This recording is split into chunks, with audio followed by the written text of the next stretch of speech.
Right now, as you're watching this video, the United States military is engaged in active conflict with Iran. The Strait of Hormuz, the narrow waterway through which 20% of the world's oil passes every single day, has been effectively closed. Oil hit $126 a barrel. 8 million barrels a day vanished from global supply overnight. And Chinese vessels are sailing through freely while American allies wait at the gate. This is not a hypothetical. This is this week's news. But here's what nobody on cable news is telling you. This moment, right now, in March 2026, isn't just a Middle East crisis. It's a diagnostic.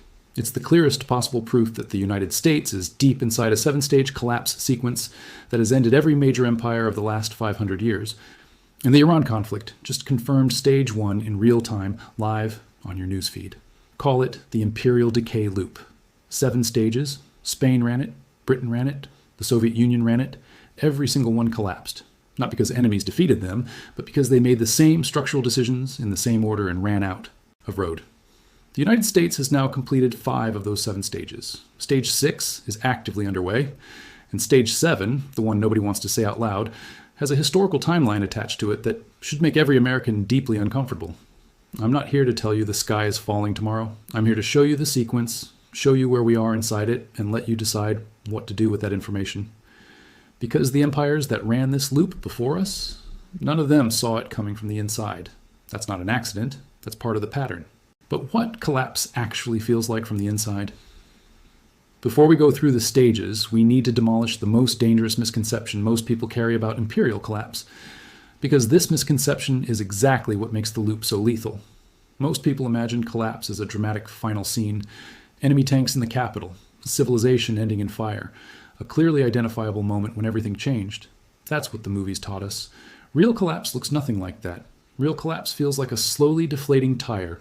You're driving, everything seems fine, the car is still moving, the radio is playing, but the ride gets slightly rougher, then slightly slower.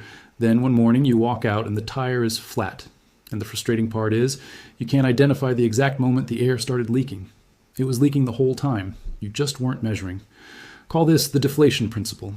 Structural failure that is continuous, invisible, and then suddenly total. That's the signature of every imperial collapse in history. The currency still works. The military still wins battles. The government still holds elections. But the foundational structures, fiscal solvency, productive capacity, institutional trust, alliance reliability, reserve currency status, are deflating simultaneously. And by the time the public feels it, the leaders who could have fixed it no longer have the tools to do so.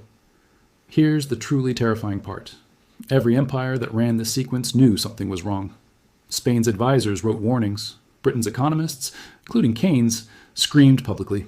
Soviet internal reports acknowledged the economic rot. The knowledge existed. The political will to act on it did not. And that gap between knowing and acting is what turns a fixable problem into a historical catastrophe. Now let's trace the loop 3 times, and then put America on the map. Case 1, Spain, 1500s, 1600s. In 1492, Columbus landed in the Americas and accidentally handed Spain the keys to the global economy. Within decades, Spanish conquistadors had dismantled the Aztec and Inca empires and seized the most productive silver mines in human history. By 1600, Spanish galleons were delivering over 400 tons of silver annually to European ports. The Spanish real became the world's first true reserve currency. Every merchant, every kingdom, every trade deal ran through Spanish silver. Spain didn't just have money, Spain was money. And this is precisely where the loop begins. Because the moment you believe your power is permanent, you start making the decisions that end it. Stage 1, the Overreach king. Philip II looked at his bottomless treasury and concluded Spain could fight everyone, everywhere at once. Wars against Ottoman forces in the Mediterranean, campaigns against Protestant rebels in the Netherlands, naval conflict with England, military operations across the Philippines and the Americas. By 1580, Spain maintained active armies on 4 continents, something no civilization had ever attempted. Military spending consumed more than half of all government revenue. It still wasn't enough, which forced the next decision. Stage 2, diluting the money. The crown began adulterating its silver coins, mixing in copper to stretch the supply. A coin marked as pure silver might contain 50% copper, then 70%, then barely any silver at all. Merchants across Europe stopped accepting Spanish coins at face value. Inflation spread, trust evaporated, but the wars kept demanding more money, which meant Spain needed more credit, which led directly to the next stage. Stage 3, the debt spiral. Spain borrowed from Italian, German, and Flemish bankers, anyone who would lend. In 1557, less than 2 decades into Philip's reign, the Spanish crown declared bankruptcy. They restructured, promised reforms, and declared bankruptcy again in 1560. Then 1575, then 1596, 4 sovereign defaults in 40 years. Each time, creditors returned because the silver mines were still producing. Each time, Spain returned to identical behavior. But here's the twist that contains the most important lesson in this entire video. Stage 4, the wealth trap. Spain had unlimited silver, and it destroyed them, not despite the wealth, because of it. When money flows in effortlessly, the incentive to build, create, and produce collapses. Why develop agriculture when you can import grain? Why build ships when Dutch merchants will sell theirs? Why innovate when the mines do the work? Every ounce of silver arriving from the Americas was almost immediately shipped back out to pay for goods Spain no longer made itself. Spain became a pipeline, the most expensive pipeline in history. Wealth flowed through it, nothing accumulated, and nothing was built underneath. Here's the modern translation of that lesson. It's the one Americans need to hear. It's not how much money flows through your economy. It's whether anything is being built with it. When the silver mines of the Americas began declining in the early 1600s, Spain discovered it had no industry, no agricultural surplus, no innovation infrastructure. The entire economy rested on one resource that was running dry. Stage 5, the social unraveling economic collapse manifested in Spain's streets. Poverty spread through cities that had recently been Europe's wealthiest. Skilled workers emigrated to France, England, and the Dutch Republic, places building futures. Spain was left with bureaucrats and soldiers, no one creating wealth, only consuming what remained. By 1640, Portugal broke free. By the 1650s, the Dutch territories, Spain's most profitable European holding, were gone. The empire that had dominated a century contracted into a second-tier regional power. It never recovered. Spain today is a beautiful, culturally rich country that nobody calls a global force. The descendants of the people who conquered 2 continents are now a tourist destination. That is the end of the loop. And it took less than a century. Case 2. Britain, 1900 to 1960s. 3 centuries later, Britain had built something even larger than Spain's empire. At its peak, it governed roughly 400 million people across a quarter of the world's land surface. The pound sterling was so dominant that every major trade contract on the planet was settled in it. London was the operating system of global commerce. Just like Spain, Britain's establishment believed this was simply the permanent order of things. They ran the exact same loop, just in 40 years instead of 80. And the mechanism of their collapse contains a warning that's especially relevant to America in 2026. The fatal bet, WWI Britain, could have stayed out of the 1914 European War. Instead, it committed everything. The war ultimately cost Britain the equivalent of over $1 trillion in today's terms. To finance it, they stripped their gold reserves, shipping gold to America to pay for weapons and supplies, and borrowed heavily from U.S. banks. The nation that had been the world's largest creditor for a century finished the war as America's debtor. They'd won the war. They'd mortgaged the empire to do it. The pride tax. After the war, Britain tried to restore the pound to its pre-war gold parity, essentially pretending the financial damage hadn't happened. John Maynard Keynes publicly called this catastrophic. He was ignored. The result? An artificially overvalued pound made British exports too expensive. Factories closed. By 1931, the facade collapsed. Britain abandoned the gold standard and the pound dropped 25% within days. The global reserve currency had publicly announced it couldn't keep its promises. Then World War II started before Britain had recovered from the First War's debts. By 1945, Britain's combined debt exceeded the country's entire annual economic output. The war was won. The empire was over. India, the source of British wealth for 2 centuries, was released in 1947. Africa, the Middle East, Southeast Asia followed. By 1970, the British Empire existed mostly in ceremonial speeches and old atlases. The pound fell from over $4 in 1940 to under $1.50 by the 1980s. But here's the specific lesson Britain's collapse teaches what America's allies are doing right now. The reliability.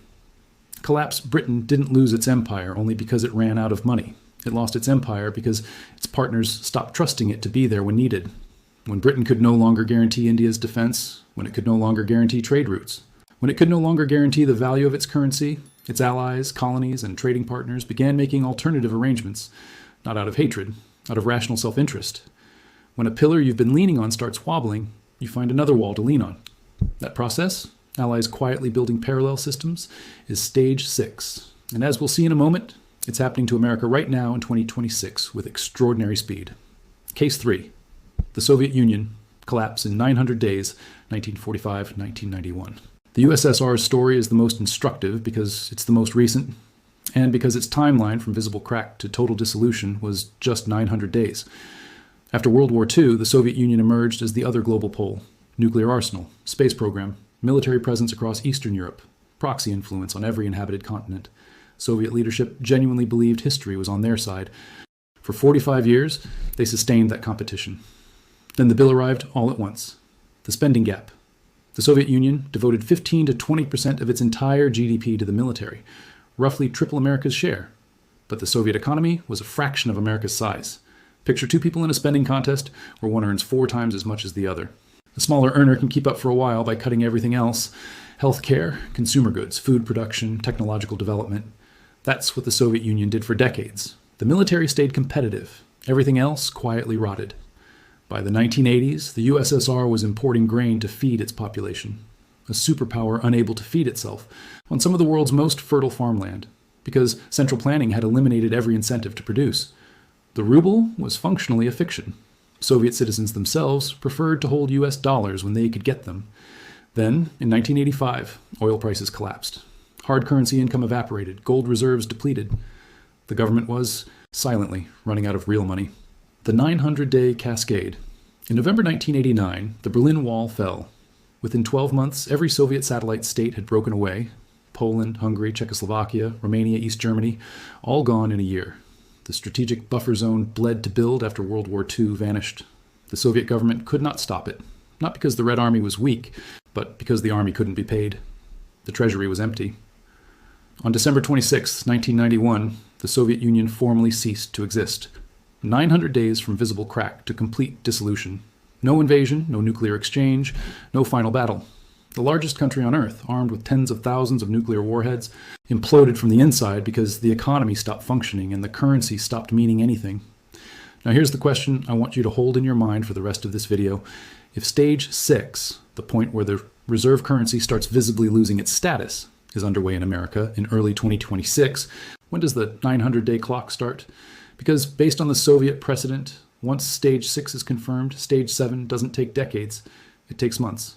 The Imperial Decay Loop, America in 2026. Now let's put America on the map, not with the data from last year's videos, with what's actually happening right now. Stage 1, military overextension, confirmed live this week. The US maintains over 750 military installations across roughly 80 countries, with troops deployed in more than 140 nations. The defense budget for FY 2026 was approved at $838 billion, with the Trump administration pushing toward a $1 trillion target, more than the next 10 militaries on Earth combined. And yet, here's the diagnostic hiding in plain sight. The US is currently fighting a conflict with Iran, has active commitments in Ukraine, maintains deterrence postures against China in the Pacific, and is managing NATO's eastern flank against Russia. Simultaneously, with an all-volunteer military that, according to Department of Defense data, finds only 23% of Americans aged 17 to 24 eligible to serve without a waiver. The Strait of Hormuz closure is the most visible proof yet of Stage 1, an empire committed to defending everything, now discovering it cannot protect the most critical shipping lane in the world without triggering a global energy crisis. Chinese vessels are passing through. American allies cannot. Think about what that image communicates to every nation currently deciding which power to align with. Stage 1, not just confirmed, actively demonstrating itself on today's front page. Stage 2, currency debasement. In 1971, Nixon ended the dollar's convertibility to gold. Since then, the story is pure arithmetic. Between 2020 and 2022 alone, the U.S. money supply expanded by roughly 40%. More new dollars in 2 years than in the prior century combined. Every American felt the result. The worst inflation in 4 decades, showing up on grocery receipts, energy bills, and rent notices. But here's the 2026 update that tightens this stage considerably.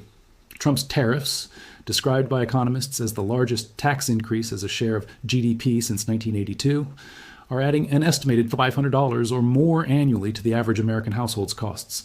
The Supreme Court struck down the sweeping IEEPA tariffs as unconstitutional in February 2026, creating a legal and economic chaos that sent global trade partners scrambling.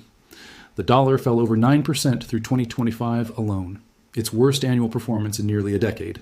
Spain mixed copper into silver coins. America prints dollars and then taxes its own consumers through import levies. Different mechanisms. The purchasing power loss is structurally identical. Stage 3, the debt spiral. Here's where the numbers stop being abstract. As of March 4th, 2026, U.S. national debt stands at $38.86 trillion, growing at $7,023 billion per day, $301 million every single hour.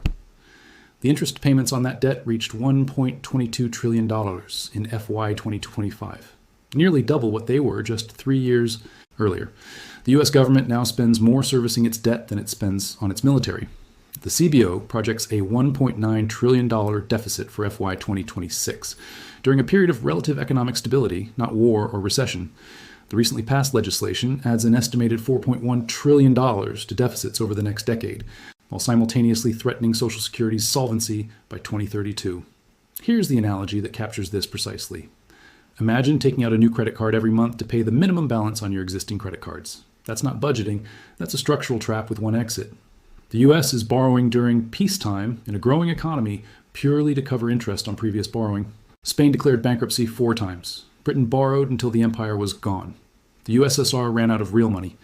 America is running the identical sequence with more zeros attached. Stage 4, the hollow economy. America's loss of productive depth isn't a talking point.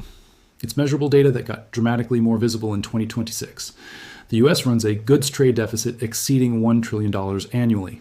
During COVID, Americans discovered the country couldn't produce sufficient medical masks or pharmaceutical ingredients, products of basic civilization.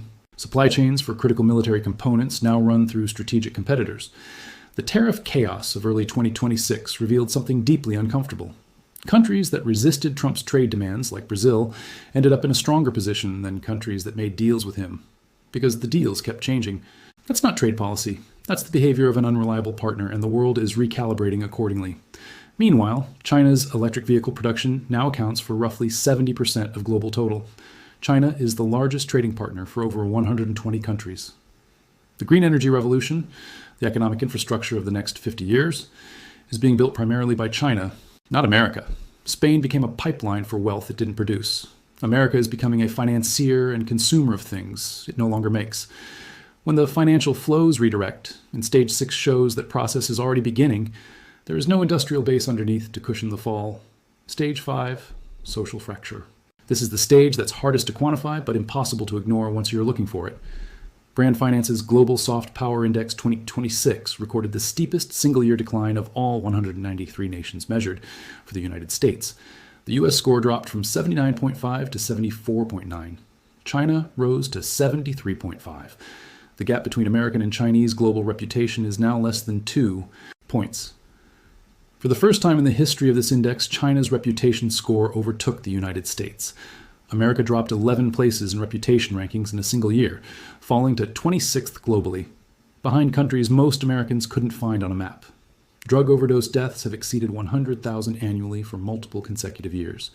Institutional trust in Congress, the judiciary, the media, public health agencies, has reached historic lows across multiple decades of polling. The U.S. government experienced its longest shutdown in history in fall 2025. 43 days of the world's most powerful government being unable to fund itself, visible to every foreign minister, central banker, and trade partner watching, and in a direct parallel to Spain's brain drain when the best minds left for France and England, the share of educated young Americans seriously researching immigration is climbing, not as adventure, as planning. 5 stages, all confirmed, all active. Stage 6. The reliability. Collapse, it's actively underway in early 2026, and the speed of it is what should concern you most. Remember the lesson from Britain's collapse. Allies don't abandon you because they hate you. They build parallel systems because they can no longer rely on you. And right now, the construction of those parallel systems is accelerating at a pace that has no modern precedent. The alliance fracture. The 2026 U.S. National Defense Strategy explicitly deprioritized Europe as a military theater. NATO Secretary Pete Hegseth skipped the NATO defense ministers' meeting in Brussels in February 2026, an absence that sent a message louder than any speech. The US is handing over key NATO command structures to European leadership for the first time in the alliance's history. Germany's 2025-2026 defense procurement plan allocates only 8% of its $83 billion defense budget to American military systems, down dramatically from historical norms. Canada's Prime Minister and Britain's Prime Minister both made independent diplomatic trips to China to secure direct trade arrangements, bypassing Washington. European pension funds are quietly diversifying away from U.S. assets. These are not hostile acts. They are the acts of rational institutions hedging against a partner whose reliability can no longer be assumed. This is precisely what happened to Britain in the 1940s. The colonies and trading partners didn't declare war. They just started making other arrangements. The dollar retreat. The dollar's share of global foreign exchange reserves has declined from roughly 71% in 1999 to 56.9% as of late 2025. Central banks worldwide purchased over 1,000 metric tons of gold annually for 3 consecutive years, the clearest signal that professional reserve managers are hedging against dollar dependency. Russia and China now settle approximately 90% of their bilateral trade in rubles and yuan. BRICS pay has reduced dollar usage in intra-block trade by roughly 2/3. Saudi Arabia has conducted oil sales settled in Chinese yuan.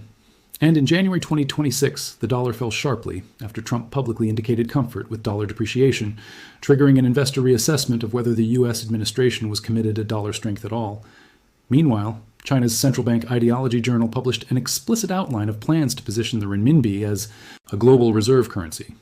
And European Central Bank President Christine Lagarde publicly called for what she described as a global euro moment, the leader of the world's second largest currency bloc, openly inviting dollar-weary investors to shift to the euro.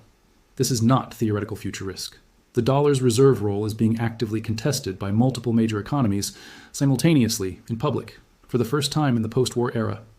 The own goal problem, what nobody else is saying. Here's the angle that makes America's situation uniquely dangerous compared to Spain, Britain, and the Soviet Union. All 3 previous empires were primarily undone by external pressures: wars, competitor nations, resource depletion. America's stage 6 is being substantially self-inflicted. The tariff chaos created trade uncertainty that pushed allies toward China. The Supreme Court striking down presidential tariffs signaled institutional dysfunction to global markets. The debt legislation accelerates exactly the debt spiral that makes the dollar's reserve status harder to justify. The government shutdown showed the world that Washington cannot reliably fund its own operations. Trump's public indifference to dollar depreciation removed the one thing reserve currency status absolutely requires: confidence that the issuing government wants to preserve the currency's value. Spain's silver destroyed them from within. The modern equivalent is America's own policy decisions, creating the conditions for its financial decline faster than any external rival could manage. The empire is being structurally weakened not by enemies, but by its own choices. Call this the own goal trap, when a superpower becomes the primary agent of its own decline. Stage 7, the clock. Nobody wants to start. This is where every previous analysis of this topic gets vague. Let me be as precise as the evidence allows. The Soviet Union went from stage 5 complete to stage 7, full dissolution, in 900 days. Britain went from stage 5 to empire effectively over in roughly 5 years. Spain's longer trajectory was the exception, not the template, and it coincided with the absence of a ready replacement power. The United States in 2026 does not have that luxury. China is not a hypothetical future rival. It is an active, present competitor with explicit reserve currency ambitions, higher reputation scores than the US in global surveys, economic relationships with over 120 countries, and the ability to pass vessels through the Strait of Hormuz while American allies wait outside. When the reserve currency begins losing status at pace, and the current trajectory shows measurable decline every quarter, the sequence that follows is not gradual. A dollar crisis means the U.S. government, which funds its $1.9 trillion annual deficit by issuing bonds the world buys because of dollar reserve status, suddenly faces a financing crisis. Interest rates spike. The debt, already at $39 trillion, becomes genuinely unserviceable. The military budget, the social programs, the government functions that Americans treat as permanent features of reality all face simultaneous, compounding pressure at the same moment. That's not a prediction of a specific date. That's what stage 7 has looked like, structurally, every time it has happened. The 900-day clock doesn't announce itself. It starts quietly. And based on everything we've just walked through, the Iran conflict exposing military overextension, the dollar's 9% annual decline, the open construction of dollar alternatives, the Allies making independent arrangements, The $39 trillion debt growing at $7 billion a day. The question is no longer whether the clock has started. The question is how far into the 900 days we already are. Here's the most predictable and most dangerous part of this entire story. Every empire that ran the Imperial Decay Loop genuinely believed, that it was the exception. Spain had the inexhaustible silver mines. Britain had the Royal Navy and 2 centuries of industrial dominance. The Soviet Union had nuclear parity and ideological conviction. Americans point to AI leadership, democratic institutions, the dollar's network effects, and the unparalleled U.S. military. None of those arguments are irrational. They all contain real facts. Spain really did have unparalleled silver wealth. Britain really did build the most powerful navy in history. The problem is that real facts don't override structural mathematics. You cannot run permanent deficits larger than your economic growth without eventual consequence. You cannot debase your currency without hollowing out purchasing power. You cannot offshore your productive base without creating strategic fragility. You cannot make yourself an unreliable partner without allies building alternatives. These are not ideological positions. They are accounting identities. They do not have exceptions for chosen nations. Historian Alfred McCoy, who has studied imperial collapse across 5 centuries, identifies 2 consistent symptoms in declining empires: micromilitarism abroad, deploying forces into situations that cannot reverse the underlying power loss, and intensifying domestic political dysfunction. Check every box. Historian Arnold Toynbee wrote that civilizations die not by murder, but by suicide. The choices, not the enemies, write the final chapter. And the most uncomfortable truth of all, every empire knew. Spain's advisors wrote it down. Keynes published it in British newspapers. Soviet internal reports documented the economic rot. The knowledge existed. The political system couldn't act on it in time. That gap between knowing and acting is what turns a manageable problem into an historical catastrophe. Where does this leave us? Let's be precise about what this video is and isn't saying. It is not saying America ends this year. It is not saying collapse is inevitable and nothing can be done. History contains examples of societies that recognized structural problems and made hard adjustments, though none were at the scale of a global reserve currency holder facing simultaneous challenges across all 7 stages. What the evidence says, updated to March 2026, is this. The United States has completed 5 stages of the Imperial Decay Loop. Stage 6, the reliability collapse, reserve currency erosion, and ally realignment, is not approaching. It is actively underway, measurably accelerating, and now being openly discussed by the leaders of America's closest allies and competitors alike. The own goal trap means America's own policy decisions are contributing to this acceleration faster than external rivals could achieve. And the Iran conflict has demonstrated in real time that Stage 1 is not a historical data point. It is today's news. The question this video cannot answer is timing. Maybe the trajectory reverses. Maybe America does what Spain, Britain, and the Soviet Union could not, recognizes the loop from inside it with enough time to act. Maybe the AI revolution and reshoring efforts create a productive base that breaks the pattern. Maybe this time genuinely is different. But the pattern has never cared about exceptionalism. The math has never granted extensions for historical greatness. And the 900-day clock, once started, has never paused for a nation to reconsider. You're not watching this from a safe historical distance. You are living inside the sequence. The evidence is in today's headlines, this week's oil prices, this month's bond auctions, and the quiet meetings in Beijing and Brussels where the future is being arranged without Washington at the table. The answers to what happens next aren't hidden in the future. They're written in the past, in the ledgers of bankrupt empires and the silent decisions of allies who stopped waiting. And now you know where to look. If this reframed how you're reading today's news, subscribe. Because when stages 6 and 7 fully arrive, they won't arrive with a warning. They'll arrive as a headline you didn't see coming, unless you understood the sequence first.